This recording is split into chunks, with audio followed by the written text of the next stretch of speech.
The Sun is a lonely star, its many planets millions or even billions of miles away, and with no kindred star within trillions. And yet many stars dance together eternally in binary or even trinary pairs, and we may come to live on planets with 2 or even 3 sunrises one day.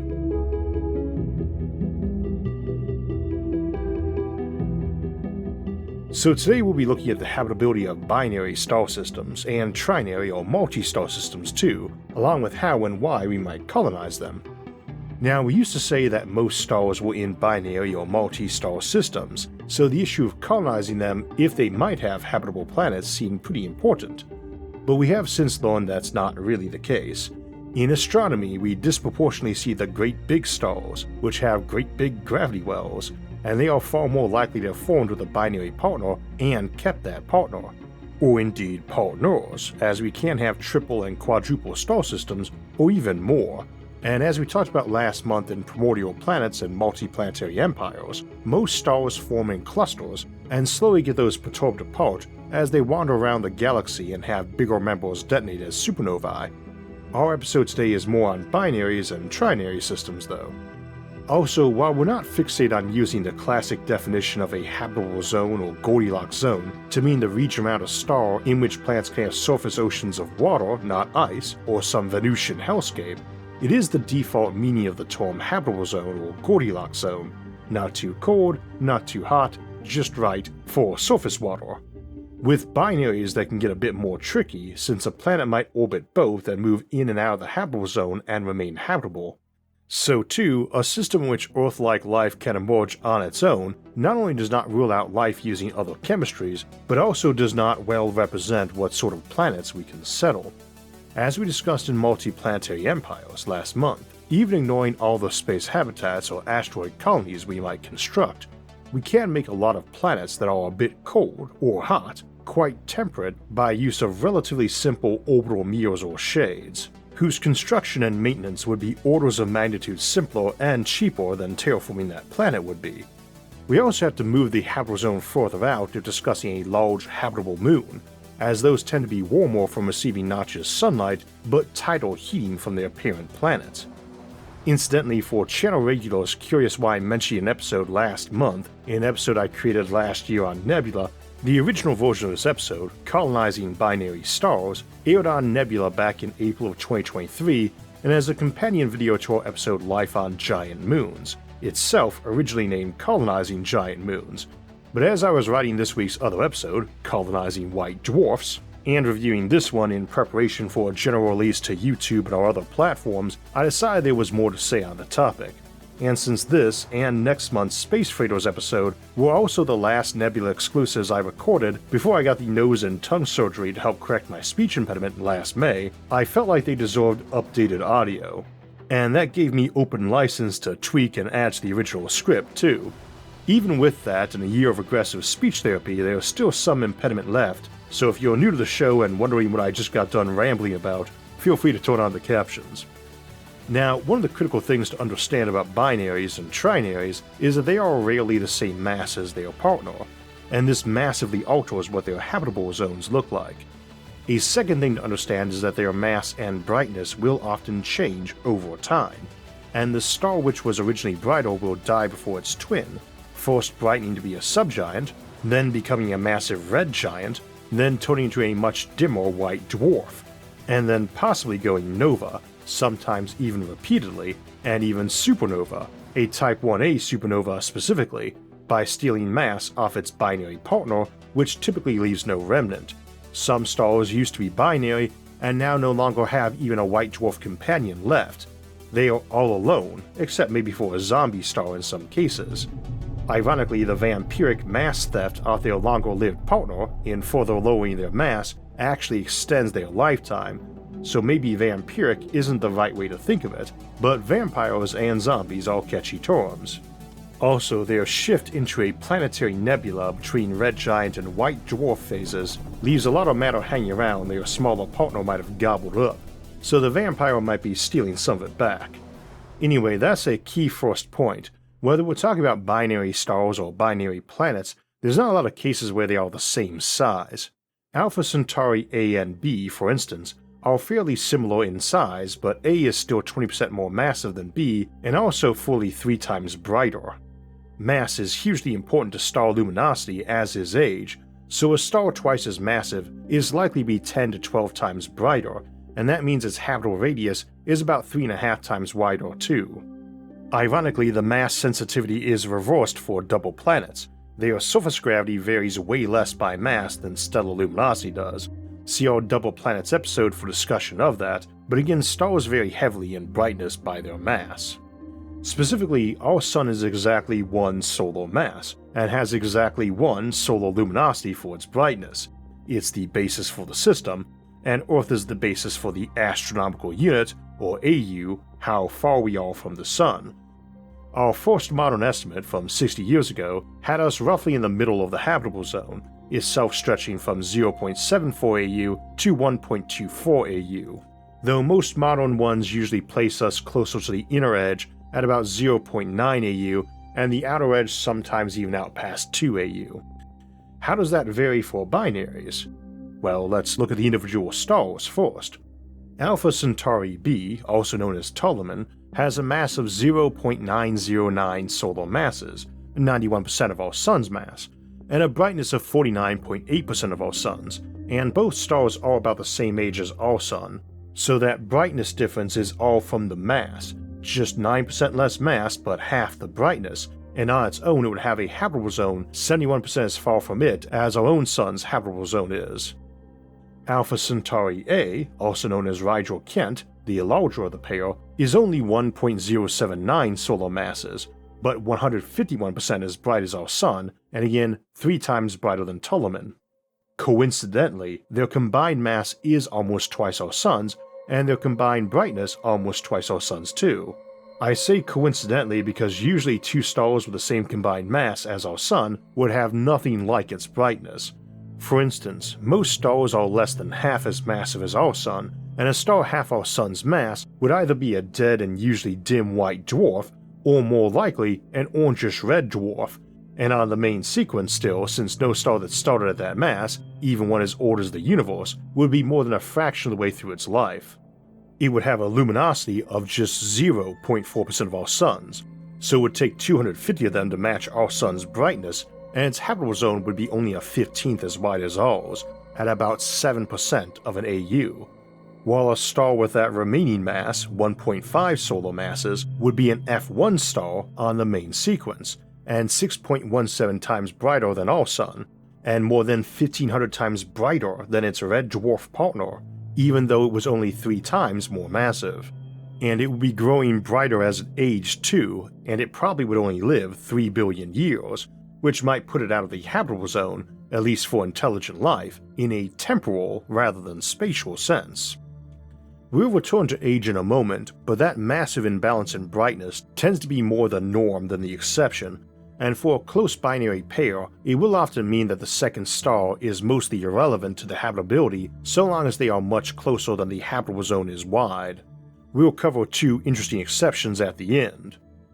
Alpha Centauri A and B are further from each other than their habitable zones are wide, so any planet orbiting both are too cold for life, and any orbiting A are seeing something far brighter in the night sky than our moon is, but not one that helps much with life and temperature. We will dip into them more later in the episode, but a planet in B or Ptolemy's habitable zone would see a small rise or drop in temperature when A, Rigel Kent, was closest or furthest in its 79-year orbital period, but it is minimal. Alternatively, Alpha Centauri C, or Proxima Centauri, isn't even a bright star in the night sky of A or B, and effectively irrelevant to the habitability of either. We are not even sure if it is a true trinary system. Proxima might just be near them and passing by, or newly joined, though a distant binary or trinary on orbits of tens of thousands of years might affect habitability if it was quite eccentric in its orbit and got in close during perihelion or dragged a lot of comets along with it. Indeed, the idea that our Sun might have a dim red dwarf or brown dwarf partner was a very popular one for a long time, and it was nicknamed Nemesis because its proposed distance would result in an orbital period of 26 million years, which we thought we saw a pattern of mass extinctions occurring at. Only relatively recently have we been able to rule out any Nemesis-like partner as big or bigger than Jupiter, and a better fossil record has pointed away from 26 million year cycles of extinction. Very popular idea in science and science fiction though, probably best known for my namesake Isaac Asimov's excellent novel Nemesis, or The Red Star with its 200-year cycle of destruction from Anne McCaffrey's Pern series, another of my favorites growing up, indeed the second sci-fi author I read right after Douglas Adams, though I enjoy it just as much now as when I was a younger age. And returning to age, it is a huge factor in binary habitability, more than in single star systems in fact, mostly because stars grow brighter as they age and more massive ones age faster. What's more, we have white dwarf binaries like Sirius B, and that B indicates it's the second brighter of the two stars, but while Sirius A is the brightest star in our own night sky and gives off 25 times as much light as our own sun, both are less than a tenth of our sun's own age, and Sirius B, the white dwarf remnant, is actually more massive than our own sun, and while only half the mass of Sirius A now, would presumably have been 5 to 6 times more massive than our sun before it went red giant and a few hundred times brighter, and indeed many thousands of times brighter when it was a red giant. We discussed this in greater detail earlier this week in Colonizing White Dwarfs, but you might easily find a binary system where such a star once lived and was now a white dwarf, or neutron star or black hole for that matter, and its once smaller and dimmer binary partner lived on with planets. Even if that binary partner, now deemed A instead of B, were merely a red dwarf, it would still be brighter than a white dwarf or neutron star, especially after long enough time that life had arisen.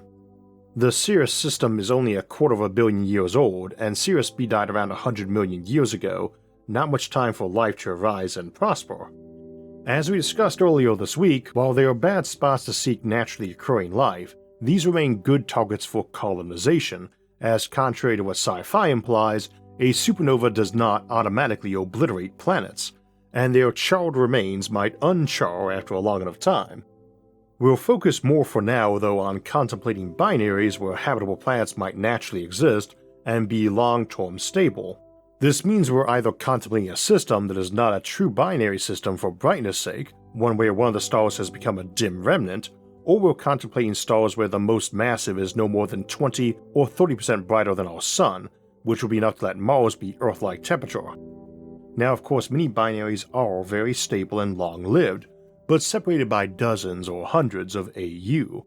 We discussed the case of Alpha Centauri already, and more in the episode Colonizing Alpha Centauri, and more in a bit. It's a popular star system to discuss after all, as our nearest neighbor, and again those binaries have a period of 79 years, and never get closer than 11 AU or further than 36 AU. Think never as close as Saturn and never further than Pluto.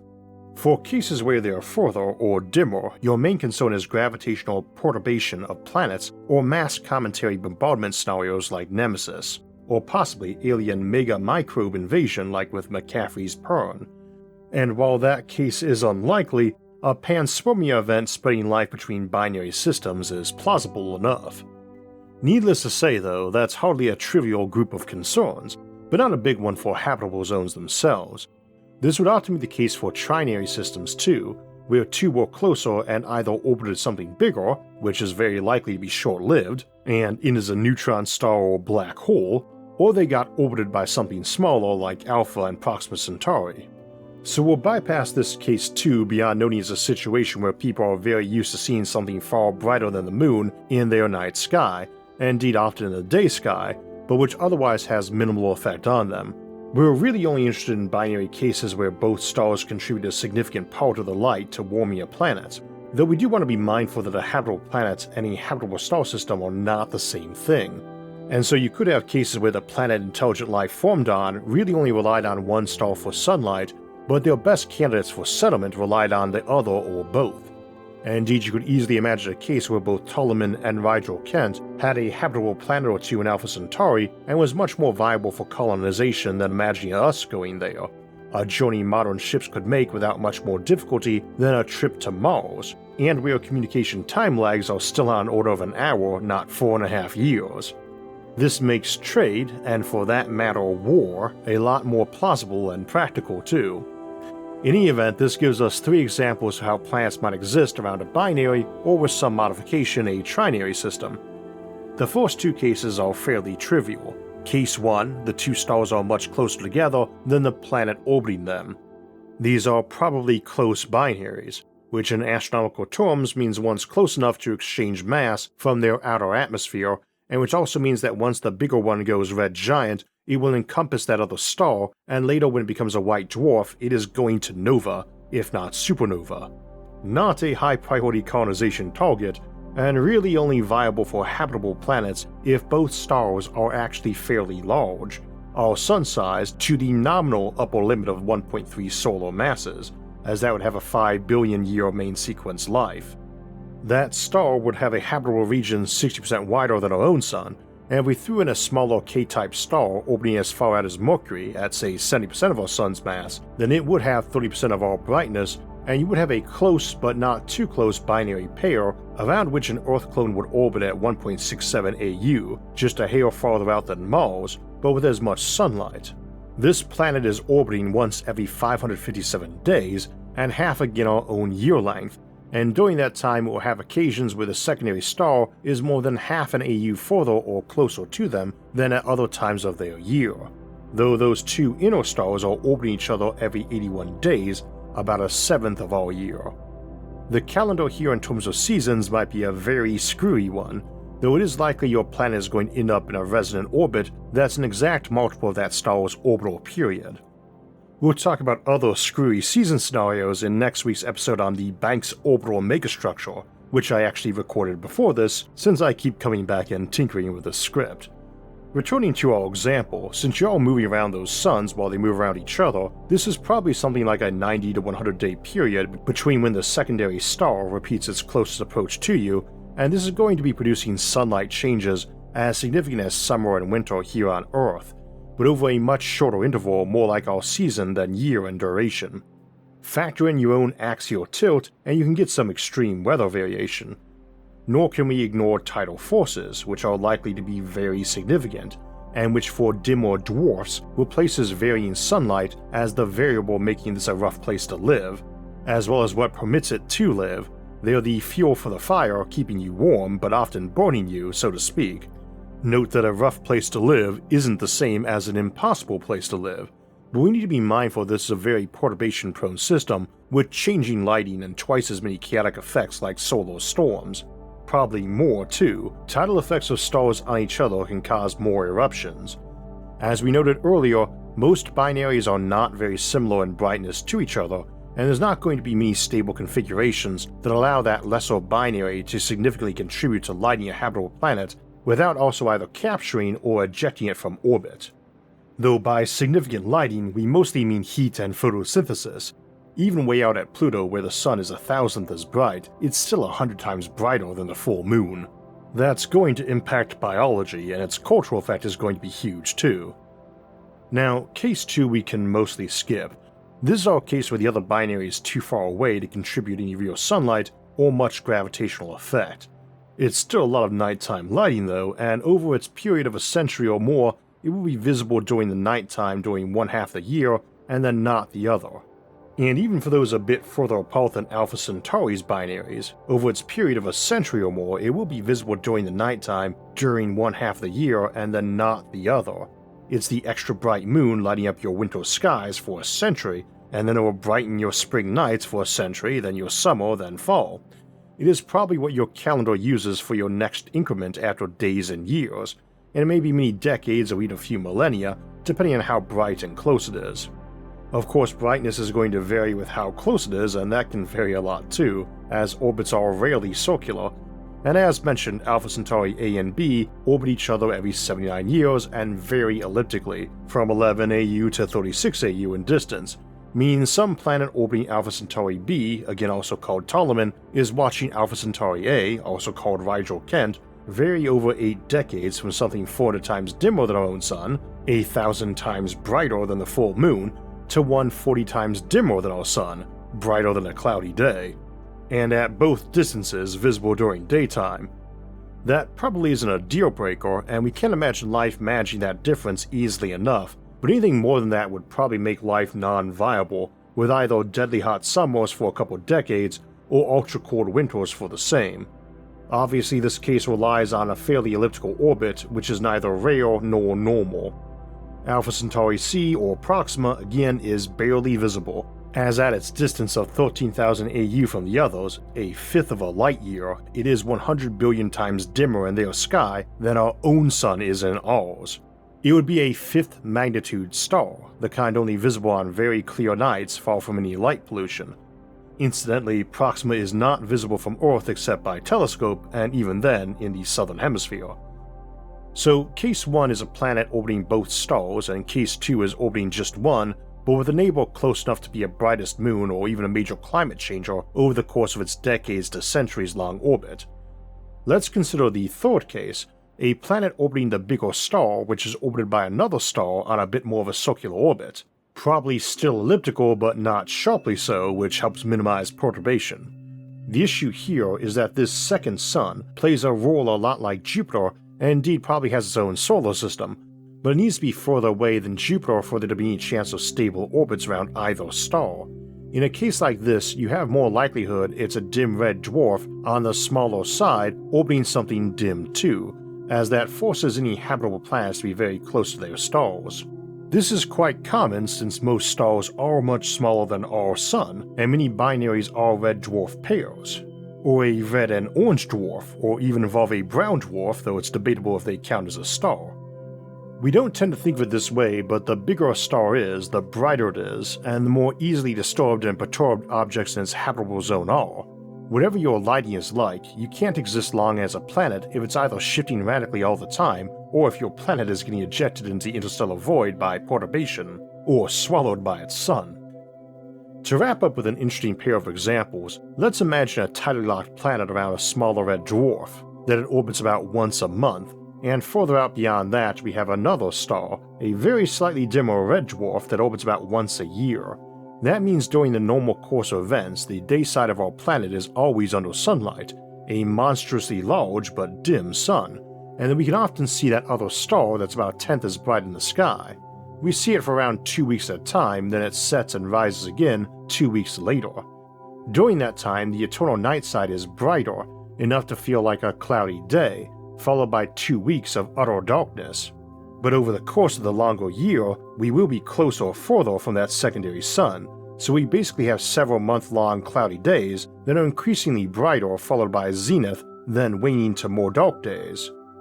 This place is also very tidally racked, because that second sun is still very massive, just dim, so it might indeed be a very stormy place and still fairly warm from tidal heating and air currents.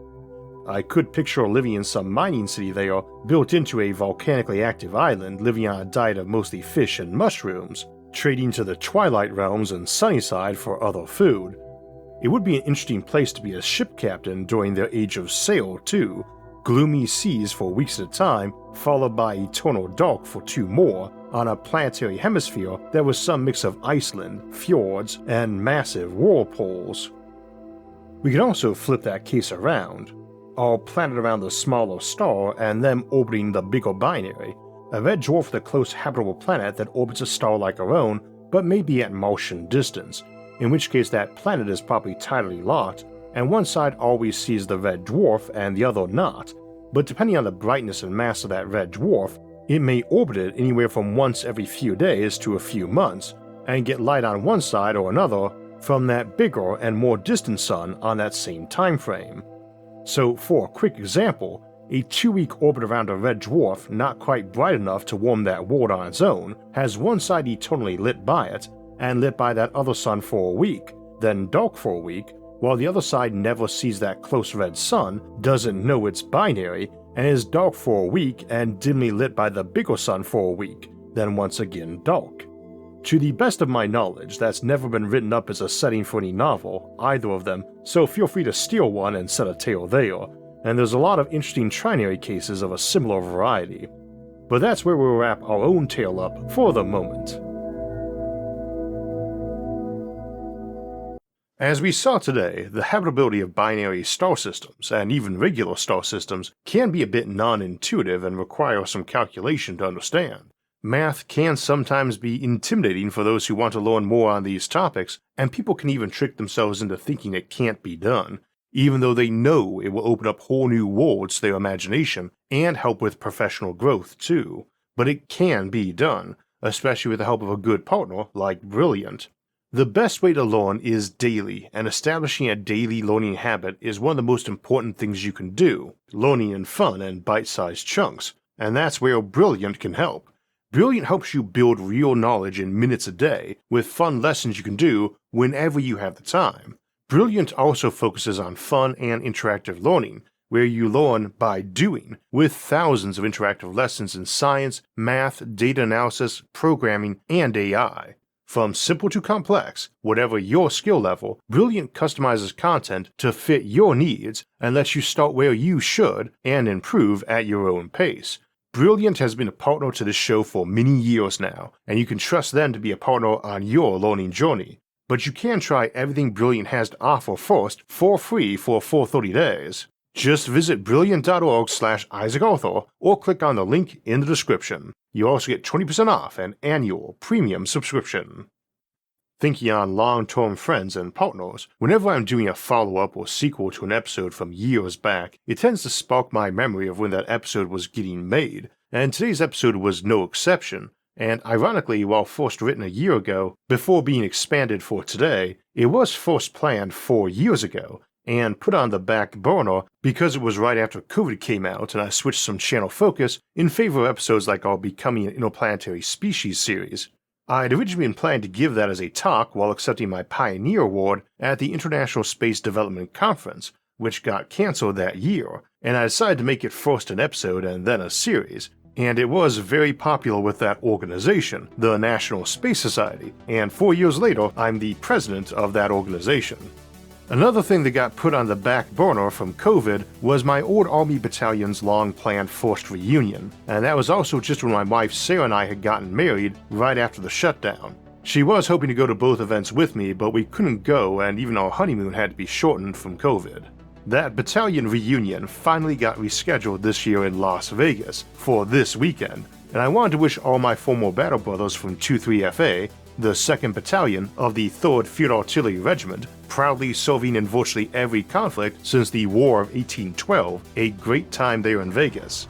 I could not have had any better luck than to serve in 23FA alongside all of them. Unfortunately, my 4th anniversary is this weekend too, so Sarah and I will be off enjoying a long-needed vacation when this episode airs. As I'm sure most of you know, I create these episodes well in advance, so no, if you're wondering, I am not working on my vacation beyond probably spending about 10 minutes releasing and checking on this episode. My wife might kill me otherwise.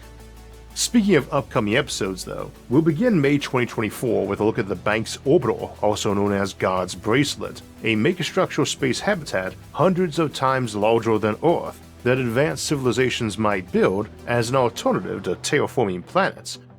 And speaking of advanced civilizations, the week after that on Thursday, May 9th, we'll look at the interdiction hypothesis of the Fermi paradox, which asks if civilizations out in the galaxy might leave large buffer zones between their empires, and ask if Earth might be inside one such empty buffer zone. Then we'll continue the alien theme with a look at the reverse case of interdiction, where civilizations sprawl near each other and set up alien embassies. After that, it's on to the idea of massive galactic empires and the enormous cosmic capitals that might oversee them. If you'd like to get alerts when those and other episodes come out, make sure to hit the like, subscribe, and notification buttons. You can also help support the show on Patreon, and if you'd like to donate or help in other ways, you can see those options by visiting our website, isaacarthur.net. You can also catch all of SFIA's episodes early and ad-free on our streaming service, Nebula, along with hours of bonus content like Galactic Beacons at go.nebula.tv/IsaacArthur. Thanks for watching and have a great week.